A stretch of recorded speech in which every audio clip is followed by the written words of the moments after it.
What's going on, guys? The Comics Kid 2099 here. Welcome to day 276 of the 365-day graphic novel review challenge. Today, I want to talk to you about Crossing Midnight, Volume 1, cut here by Mike Carey, Jim Fern, and Mark Pennington. This is the first 5 issues of the Crossing Midnight series from Vertigo, and I really like Mike Carey's X-Men work from the mid-2000s, specifically the first couple volumes before Endangered Species and later Messiah Complex. I really like that stuff, and so I bought this mostly out of curiosity several years ago because I wanted to see what some of Mike Carey's other non-X-Men work was like. And I liked it okay, but not enough to buy later volumes. And then I reread the book for this video just recently, and I kind of felt the same way. I liked it okay. I thought that there was a lot of really interesting stuff in it, but it didn't hook me enough to want to read some of the later volumes. So the premise of this book is that there is this Japanese couple. The dad, his mom is a survivor of Nagasaki, and whenever she finds out that they are going to have a baby,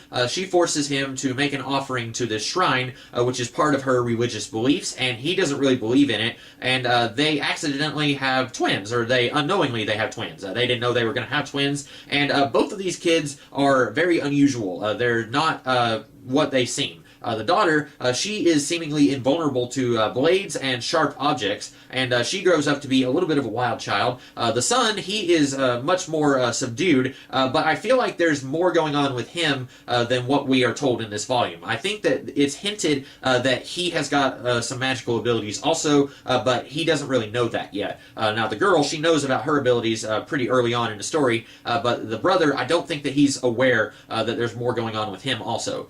So anyway, when these two are teenagers, this demon samurai comes from this otherworldly place and says, your father, he wasn't very specific when he made an offering to the shrine. He didn't say what he was going to offer, so I want to take you, the daughter. And she says no. He kills the family pet, and that brings in this police investigator who he knows that there's more going on with this family than what they're telling him, but he doesn't know that there's a demon samurai attacking, and they can't tell him that because he will think that they are crazy. And the father, it turns out he's involved with the Yakuza accidentally, and so there's lots of interesting stuff going on here. A lot of it is kind of set up for later volumes. For example, the Yakuza, they are present just a little bit at the tail end of this volume, but I think they're going to be much more there in later volumes. And then also, you got this dragon guy who lives in the sewers, and he talks to the brother and basically says it's really important that your sister continues to be steadfast and says no to this demon samurai guy.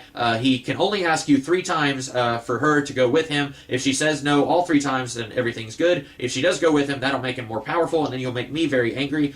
So there's definitely a lot of interesting stuff going on here. I don't know how much of this is from actual Japanese mythology and how much of this is from the mind of Mike Carey, but I do find a lot of this very interesting. But like I said, it just didn't grab me in the way that I wanted it to. Maybe if I read Volume 2, it would pick up pace a little bit. As far as I know, there's only 3 volumes of the series, so unfortunately, if you aren't grabbed, if your attention isn't hooked at the end of Volume 1, it's not good that you have to say, well, read Volume 2 and it'll get better, because then you're 2/3 of the way through the series, and you don't want to hear that it will get better 2/3 of the way into the series. Now, that's not to say that this is bad. I like a lot of it. I like the daughter. At first, I was thinking, I'm not going to like this character, especially when we find out that she became this really rambunctious wild child after her powers manifested. I wasn't sure I was going to like her, but then when we get to see her basically taking charge of the situation and how she's going to handle this demon samurai guy, I really liked her quite a bit. I like the brother, too. I find him to be a very sympathetic character, and I like the father. Really, most of the members of this family, they've all got something interesting going on, except for the mom. Unfortunately, she's just kind of there.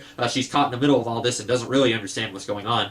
So there's a lot of interesting stuff here, but like I said, it just didn't grab me enough that I wanted to read Volume 2. And that may not be a fair criticism. You might read this volume and you might say, Comics Kid 2099 is crazy. This is awesome. I have to go and read Volume 2 and 3. And if you do, then I'm really glad that you enjoyed this book more than I did. But that is about all that I have to say about Crossing Midnight. Like I said, I don't think it's bad. I just didn't think that it was great enough for me to want to read Volumes 2 and 3.